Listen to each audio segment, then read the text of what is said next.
Tuan-puan boleh tengok dekat sini, harga emas telah meningkat setinggi 33% dalam tempoh setahun ni.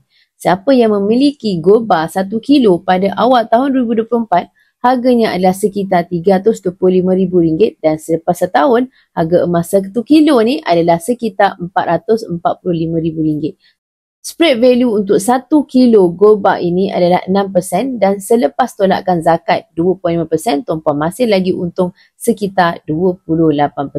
Spread value 1 kilo emas public gold akan kekal sebanyak 6%. Bermakna lebih lama tuan-puan menyimpan emas lebih menguntungkan kerana spread hanya dikenakan pada waktu tuan-puan nak menjual emas tuan-puan sahaja.